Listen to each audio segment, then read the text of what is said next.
अतुल गर्ग हमारे बीच में मौजूद है। स्वागत है सर आपका। गाजियाबाद से एमएलए और बड़ी रिस्पॉन्सिबिलिटीज आपने निभाई है, काफी चर्चा में भी आप रहे हैं। कैसा कार्यकाल आपका रहा और आपको क्या लगता है कि अगले सेशन की जब हम बात करते हैं, 2024 की बात करते हैं, तो आप किस भूमिका में अपने आप को देखते हैं और कैसे गाजियाबाद की जनता का उद्धार करते हुए नजर आते हैं? देखिए, उद्धार करना तो अच्छा शब्द मेरे लिए नहीं रहेगा। हम लोग एक अनुशासन के अंदर पार्टी और सरकार की नीतियों की और उनके प्रोग्रामों के बीच की और जनता के बीच की कड़ी के रूप में काम करते हैं। यदि कहीं कुछ अच्छा, उचित या तर्कपूर्ण नहीं होता है तो संबंधित अधिकारियों से संबंधित विभागों के साथ मिलकर काम करते हैं। पिछले कार्यकाल में मैं मंत्री भी था, अब की बार 2 साल से विधायक हूं, तो बहुत अच्छा लगता है कि जब हम जनता के बीच जाते हैं तो इतना पॉजिटिव रेस्पॉन्स हम लोगों को मिलता है कि अब तो आलोचना करने वालों की संख्या ना के बराबर ही होगी। तो बहुत अच्छा लगता है कि भाई सरकार की नीतियां और सरकार के काम, पार्टी का कार्यक्रम और जनता की जो हमसे उम्मीदें हैं उसके लिए जो जनता के बीच में हमारे को आशीर्वाद मिलता है, तो इस सब के बीच का एक तालमेल के बीच में हम लोग हैं। ठीक है। और इस बीच हमारे साथ में क्योंकि मिस्टर लोकेश लगातार बने हुए हैं, मिस्टर लोकेश, आपसे मेरा सवाल ये रहेगा कि हम बात करते हैं बिजनेस समिट की, हम बात करते हैं बिजनेस की और नोएडा की, तो नोएडा में बिल्डर्स काफी हैं। इस बीच बिजनेस को लेकर बिल्डर्स काफी ज्यादा फोकस्ड हो जाते हैं और वो भूल जाते हैं कि हमारे बायर्स भी हैं और वो बिजनेस के ऊपर फोकस करके चलते हैं। ऐसे में दोनों के बीच की जो खाई बन रही है, क्योंकि बायर्स नाराज चल रहे हैं, बिल्डर्स कुछ कर रहे हैं, इस खाई को दूर करना, समाधान निकालना कैसे? एक अमिताभ कांत रिपोर्ट आया था बिल्डर बायर्स इशू को दूर करने के लिए। कई सालों से लेगेसी बिल्डर्स का, लेगेसी होम बायर्स का प्रॉब्लम चलता रहा हमारा नोएडा में। तो ऑलमोस्ट 2 लाख होम बायर्स थे जिनका रजिस्ट्री नहीं हुआ था। कारण ये था कि बिल्डर्स का कुछ ड्यूज पेंडिंग था अथॉरिटी यहाँ ड्यूज जमा नहीं था, जिसके कारण वहाँ पर ट्राइपार्टाइट एग्रीमेंट नहीं हो रहा था, होम बायर्स का रजिस्ट्री नहीं हो रहा था। And thanks to the present government, Amitabh Kant report का जो रिकमेंडेशन था, अभी रिसेंटली 2 महीने पहले एक जियो भी आया। जियो में ये क्लियरली रिटर्न है कि हम लोग इस बार कोविड का 2 साल का वेव ऑफ कर देंगे और एनजीटी का भी 2 साल केस टू केस बेसिस पे उसको 0 पीरियड का लाभ देंगे। तो बहुत डेलिब्रेशन हुआ सारा बिल्डर्स के साथ। ऑलमोस्ट हमारा नोएडा में 47 बिल्डर्स थे जो इस कैटेगरी में आते हैं। सो हम लोग डेलिब्रेशन करने के बाद 57 बिल्डर्स थे, 47 बिल्डर्स उसमें अभी तक कंसेंट दिए हैं। जो अगर 47 बिल्डर्स का कंसेंट के हिसाब से जियो ये क्लियरली कहता है कि कंसेंट में कंसेंट देने के बाद उनका जो ड्यूज है इनिशियली 25% उनको जमा करना होगा। जैसे ही 25% जमा करते, जितने भी होम बायर्स है उस हिसाब से उनका होम घर रजिस्ट्री हो जाएगा। ये बहुत बड़ा अच्छा एक जियो है, ये वरदान है हमारे होम बायर्स के लिए। हम लोग इसमें काम करना शुरू कर दिया। अभी तक अमॉन्ग द 57 बिल्डर्स 47 बिल्डर्स मैंने कहा कि कंसेंट दिया है, उसके अगेंस्ट 2 लाख होम बायर्स है। अभी तो फिलहाल ऑलमोस्ट 50-60,000 का होम बायर्स का रजिस्ट्री भी होना शुरू हो जाएगा। So we are working on it. अच्छा काम चल रहा है। अच्छा, ये न्यू नोएडा प्रोजेक्ट क्या है और इससे जनता को क्या लाभ होगा? नोएडा अभी वर्तमान जो नोएडा है 201 स्क्वायर किलोमीटर है। ऑलमोस्ट ये 47-50 ईयर्स हो गया है, तो सैचुरेशन लेवल पे पहुंच गया है नोएडा। तो एक न्यू नोएडा इतना ही बड़ा एरिया है, 201 स्क्वायर किलोमीटर एरिया। इसमें बुलंदशहर का 60 विलेजेस रहेगा और नोएडा का 20 गांव रहेगा। इसका हम लोग ने सारा बोर्ड में सारा मास्टर प्लान अप्रूव करके बोर्ड में प्रपोज रख के इसको अप्रूव करके गवर्नमेंट को भेजा हुआ। जैसे गवर्नमेंट से अप्रूवल मिल जाएगा, न्यू नोएडा का काम शुरू हो जाएगा। तो वहां पर जितने भी अभी नया इन्वेस्टर्स आ रहे हैं उनको बहुत बड़ा एरिया चाहिए for research, for for other many construction activities. उनको उतना बड़ा एरिया एग्जिस्टिंग नोएडा में नहीं है, तो न्यू नोएडा में उन लोग को हम लोग प्रोवाइड करा देंगे। ठीक है, इसके ऊपर चर्चा करेंगे, लेकिन इस बीच हाजी जी क्योंकि हमारे बीच में मौजूद है, एमडी हैं सर्वकॉन सिस्टम लिमिटेड के। सर, आप जब हम बात करते हैं आपकी ऑर्गेनाइजेशन की, जब हम बात करते हैं बिजनेस समिट 2024 की, तो किस दिशा में, किन विजन के साथ में आपकी ऑर्गेनाइजेशन आगे बढ़ रही है? सर्वकॉन की अगर मैं बात, अगर हम सर्वकॉन की बात कर रहे हैं तो नो डाउट जो सरकार के जो भी योजनाएं चल रही हैं उसी के तहत हम काम कर रहे हैं। और हमारे माननीय प्रधानमंत्री जी ने जो अभी ये जो योजना लागू की है, अभी घोषणा की है, जिसमें 1 करोड़ लोगों के घरों में सोलर लगाए जाएंगे, ये बहुत ही बड़ा प्रोजेक्ट है और बहुत बड़ा काम है। इसमें सभी लोगों को रोजगार भी मिलेगा। और चूंकि अभी जैसे हम लोग सोलर में काम कर रहे हैं, ट्रांसफॉर्मर्स में काम कर रहे हैं, ये सारी चीजें ऐसी हैं जो इंफ्रा के लिए काम होंगी। और ये विजन इतना बड़ा विजन है कि जैसे 3 साल का सरकार ने जो टाइम रखा है, और उस 3 साल में 1 करोड़ लोगों के घरों में अगर सोलर लगते हैं तो ये हम सभी के लिए बहुत बड़ी बात होगी और हमारी आम जनता के लिए बहुत बड़ा फायदा होगा। इसकी हम सरकार की सराहना करते हैं कि इन्होंने ये बहुत ही अच्छा काम किया है, और हम जैसे जितने एमएसएमई में जो लोग हैं जो काम कर रहे हैं उनको इसमें बहुत बड़ा फायदा मिलेगा। और सर्वोकोन चूंकि अभी ट्रांसफॉर्मर्स वगैरह बना रहे हैं, अभी हमारे पास तकरीबन हम 40+ कंट्रीज में एक्सपोर्ट कर रहे हैं। अभी हम अमेरिका से लेकर और जितनी बड़ी कंट्रीज हैं उन सभी हम लोग ट्रांसफॉर्मर भेज रहे हैं, पैनल्स भेज रहे हैं, और भी जो हमारे इलेक्ट्रिकल के आइटम उनको हम लोग भेज रहे हैं। तो इससे क्या है कि एमएसएमई सेक्टर में चूंकि अभी हिंदुस्तान में जिस तरह से डेवलपमेंट हो रहा है, और खास तौर से जैसे हमारे माननीय मुख्यमंत्री जी का मेन हम फोकस देखते चले आ रहे हैं पिछले 5 साल से, कि उनका मेन मकसद है कि यहाँ पे जो सेक्टर जो है, उद्योग जो है, उसको डेवलप किया जाए, जिससे क्या है कि रोजगार भी मिलेगा और लोगों को फायदा भी होगा। तो अभी हमारे यहाँ क्या है कि तकरीबन 80-85% सेक्टर ऐसा है जो एमएसएमई से जुड़ा हुआ है।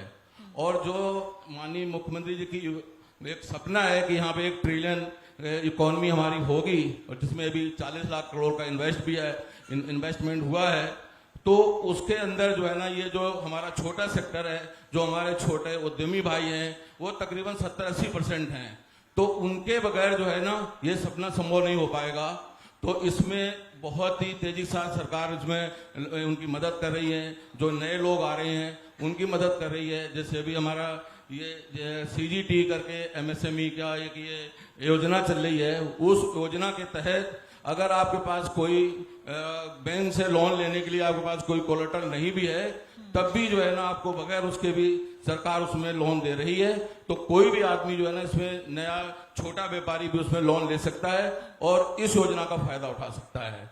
सरकार की योजनाओं की सराहना आपने करी। इस बीच आपसे ये भी सुझाव लूंगी कि क्या कुछ सरकार के द्वारा किया जाना चाहिए आपके सेक्टर को अपलिफ्ट करने के लिए। लेकिन उससे पहले, क्योंकि अतुल गर्ग जी लगातार हमारे साथ में बने हुए, अतुल जी, प्रमोशन की जब हम बात करते हैं तो कुछ सेक्टर्स को सरकारें लगातार प्रमोट कर रही हैं, जिसमें अगर मैं आम आदमी पार्टी की बात करूं तो दिल्ली में नाइट लाइफ को प्रमोट किया जा रहा है, रात में दुकानें खुलेंगी और अलग अलग जो चीजें हैं वो की गई ताकि नाइट लाइफ प्रमोट हो, क्योंकि रोजगार उत्पन्न होता है और एक जनरेशन अलग किस्म की वेस्टर्न कल्चर को अपना रही है जो कि नाइट लाइफ में रहना चाहती है और उसमें पार्टिसिपेट करना चाहती है। उस कड़ी में गाजियाबाद किस दिशा में आगे बढ़ रहा है, क्योंकि गाजियाबाद के कई लोग उस लाइफ को एंजॉय करने के लिए दिल्ली जा रहे हैं।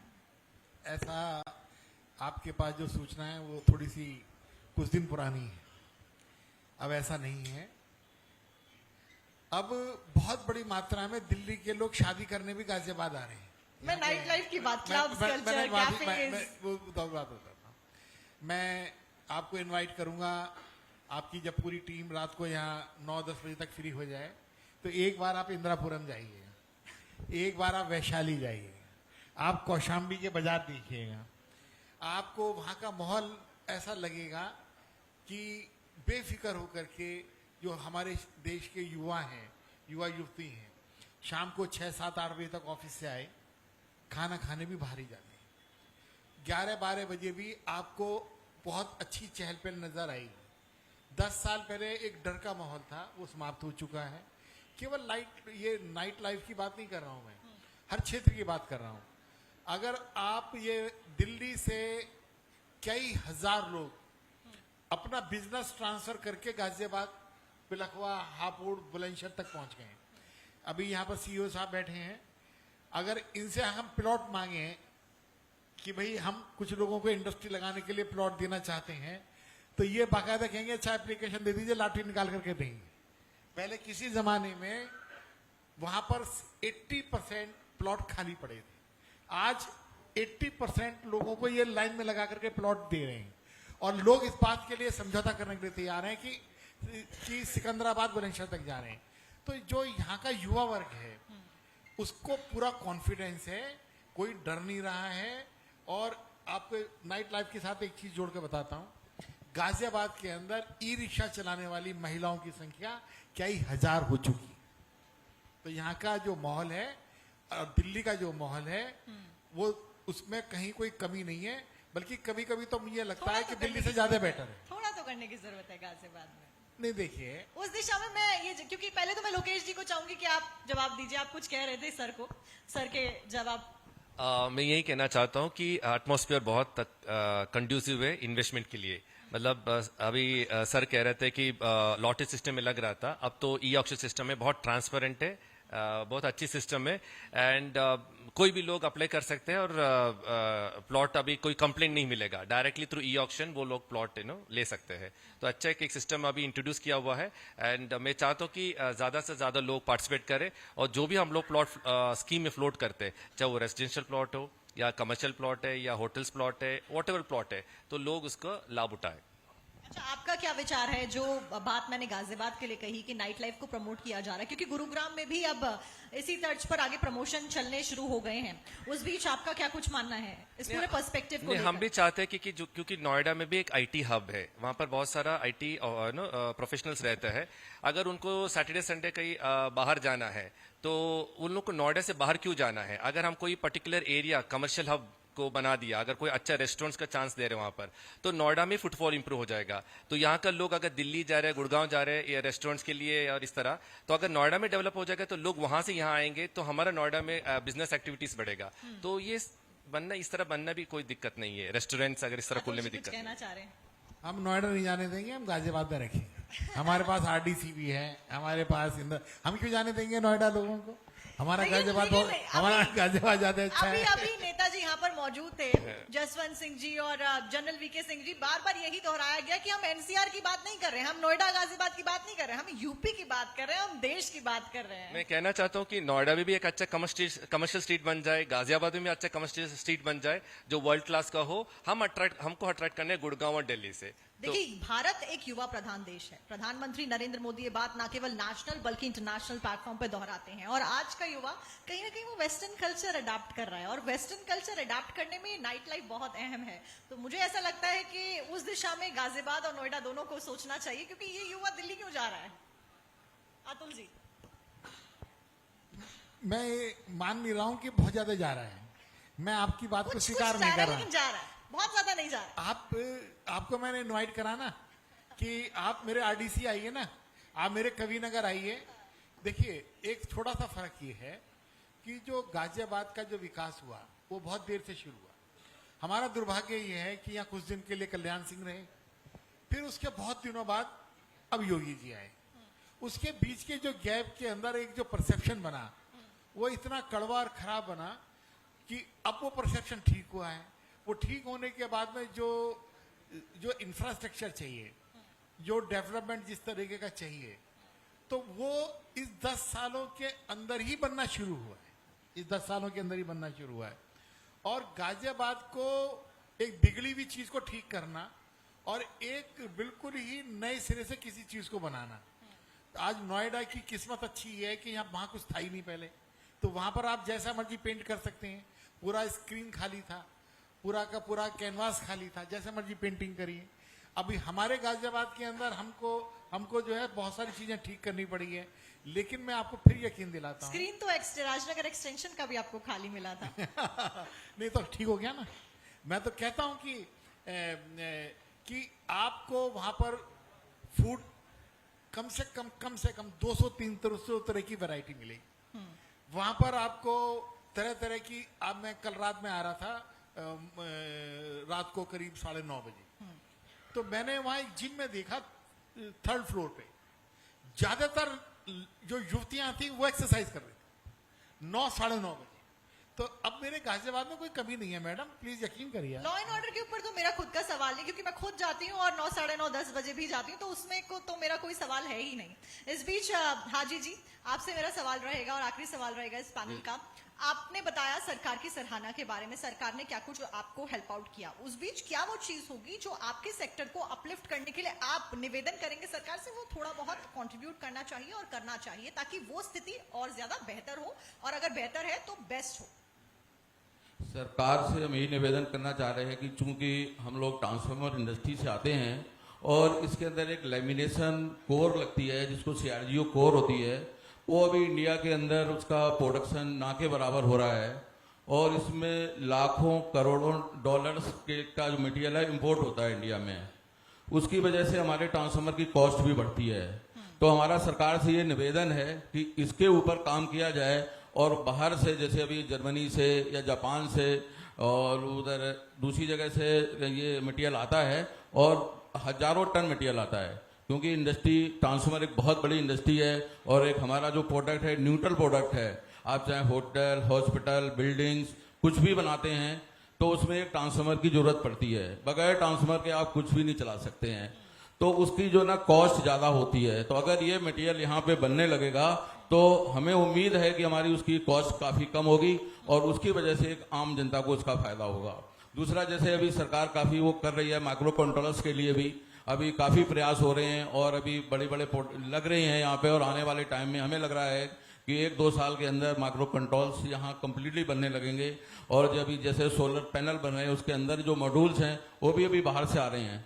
तो ये चीजें अगर यहाँ डेवलप हो जाएंगी तो उससे हमारी कॉस्ट काफी कम होगी। फिर हम ये कह सकेंगे कि 100% जो है ना सारा मटेरियल हमारे यहाँ बन रहा है, और जो वो चीज हमारे यहाँ बनेगी तो नो डाउट हमारा प्रोडक्शन में जो कॉस्ट कम आएगी तो आम जनता को उसका काफी फायदा होगा। ये हमारे हिसाब से ये 2-3 चीजें हैं, ये होनी चाहिए। मैं आशा करती हूँ सरकार इस बात को जरूर सुनकर इस दिशा में जरूर काम करेगी। आप सभी का बहुत बहुत शुक्रिया और अपना कीमती समय निकाल कर आने के लिए। हुआ जो पलक, बहुत बहुत शुक्रिया साक्षी आपका। Thank you so much sir, आपने अपना कीमती समय निकाला।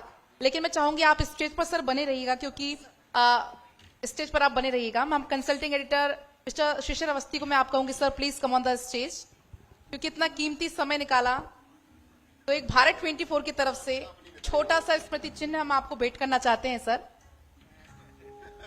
तो जोरदार तालियां एक बार हो जाएं इस सार्थक चर्चा के लिए, और उम्मीद है कि आप लोग आगे चलकर जहां आप नोएडा को देखना चाहते हैं, आप गाजियाबाद को देखना चाहते हैं, यूं कह लें पूरे उत्तर प्रदेश को आप जहां पर देखना चाहते हैं, जिस दिशा में आप लोग काम कर रहे हैं, उसके लिए बहुत बहुत आप लोगों को शुभकामनाएं। तो जोरदार एक बार तालियां हो